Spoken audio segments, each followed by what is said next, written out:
Hello everyone and welcome, my name is Riz, to my first Call of Duty Ghost Best Class Setup video.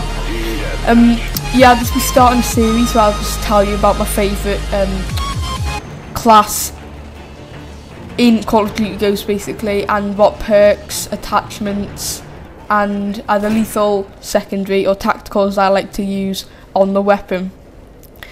So I hope you all enjoy the series. This will be going alongside my Call of Duty Ghost Live series. I just want to bring something else so it's not just Ghost Live all the time. So I'm just going to bring you these best class setups. To start off the series, I'm going to be talking about the Remington R5. And as you can see here, I've got the nice caustic camo on. That's not got anything to do with the class setup, but the attachments do. So the first attachments, to start off, the attachment I like to have on the weapon is the red dot and muzzle brake, but in this case it's the blue dot. Just like the red dot sight and the muzzle brake is probably my favourite attachments on this gun. I'm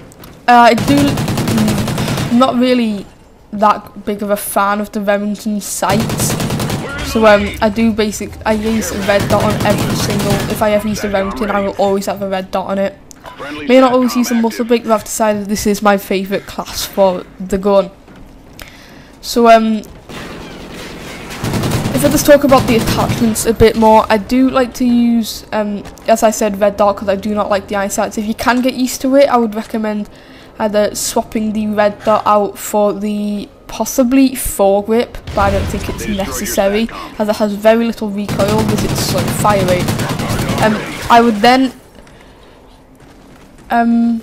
for the muzzle brake part, what muzzle brake does, it increases your damage at range. So if you don't know this already, when you are shooting someone at long range, your bullets will do less damage. So muzzle brake will help keep that at a steady rate. So it's easier really to it's easier to pick people off at long range, especially if someone's using a suppressor, and it can be, you'll probably have a chance of winning the gunfight. That's why I like to use attachments, and when they're in a combo, when they're together, it works really well, as you can be pinpoint accurate with the red dot sight, and with the low recoil and the muzzle brake, it's very effective for taking people out at long range. As I move on to the secondary, lethal and tactical, I have actually gone for nothing. You'll probably see this on a lot of my classes, just because of the fact that if you don't have any lethals or tacticals on, it will free up more spots for perks, and the same goes for the secondary, and I don't really use secondaries and lethals that much. I did use them quite a bit in Call of Duty Black Ops 2, but here I don't really use it that much, and I've never really used secondary weapons, so that is why I have none of them. And like I said, it frees up spots for perks too. Now if I move on to the perks section, I have actually used Ready Up, Quick Draw, Stalker, Focus and Fully Loaded. When I use an assault rifle, I pretty much always use Quick Draw and Stalker. They are very expensive perks, both costing 3 points each. But I do use them because with assault rifles, they differ with some machine guns. They do have increased range and damage at long range, but they have slower aim down sight speed and slower, they're slower while you move slower while aiming, like around a corner or something. I pretty much always use them just so the quick draw can help you win gunfights. If someone's using some machine gun, you have a chance of getting your gun up, your aim down sight faster. And I do like to pair the quick draw perk with Ready Up. But if you're running, you can pull your gun up quicker as well as aiming down sight faster. So you have an increased chance of winning the gunfight. If we move on to Stalker, when you're aimed down sight and you try and walk around, you move very slow, and Stalker helps speed this up. So what I do like to do is just maybe aim down the sight like there, and I can just kind of walk around aiming down the sight if I need to, if I think someone's nearby. And that's a lot easier, so you're prepared and you're aiming down your sight if someone is about to come round the corner. So if I move on to focus, I use focus on every single one of my weapons, even if it's a submachine gun, a sniper, a light machine gun, even though I don't use them. I use focus on every single one of my weapons, because what that does, it reduces flinch and reduces weapon sway when aimed down sight. So when you reduces flinch when you are getting shot at. So that can help you win a gunfight, because if you're shooting someone and your gun's going up all over the place, focus will help reduce that, and then you could lose your aim and accuracy without flinch, so it can be quite difficult to try and win the gunfight.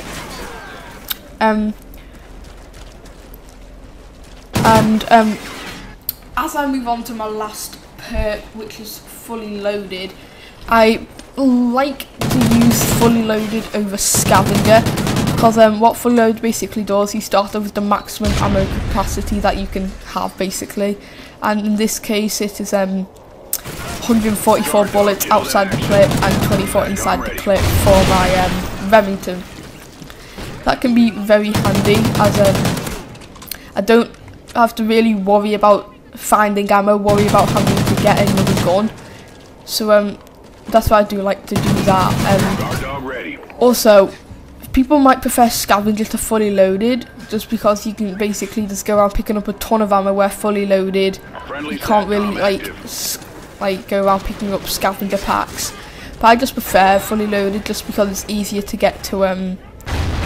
You don't have to worry about streaks, you can just run in an aggressive way and just get all those kills without having to like almost run out of ammo. And with the Remington you do run out of ammo quite quickly if you do not have fully loaded on, so you've got to be aware of that if you're ever using a low ammo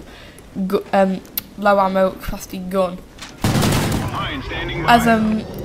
So yeah, that's why I like to use that over the over scavenger.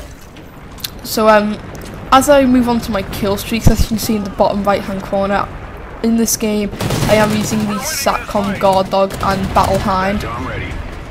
I do use these streak combo a lot, because I like to use the Satcom, as it will it basically kind of helps me indicate where the enemies are, so I can try and basically it's easier for me to get kills towards my next kill streak. I do like, unfortunately I die there, but I do like to use the Guard Dog, because it can watch my back and it growls when someone's near, as well as it can get kills, so I'll know if someone's around when it growls, and it can take enemies out for me. And last of all, the Battle Hind. I pretty much use the Battle Hind on every single one of my classes, as well as the Guard Dog, because the Battle Hind is just like the stealth clock of Black Ops 2. It is a very good streak. It can get me quite a few kills, as in this game it's helped me got quite a few kills. I do actually finish the games 14-7, so that's what the Battle Hinds helped me got those kills to get me a good kill to death ratio at the end of the game. Now I think I've spoken about everything there. My favourite, if you don't actually like to use kill streaks, I recommend just use Specialist. I don't know what to use Specialist with, what to put on Specialist for this class. But here I'll put a picture of the whole class so you can see it for yourself, instead of having to listen to me. I hope you've enjoyed this, guys. If you want some more best class setup videos, leave a like and subscribe below. I hope you've enjoyed this. I'll see you all in the next video.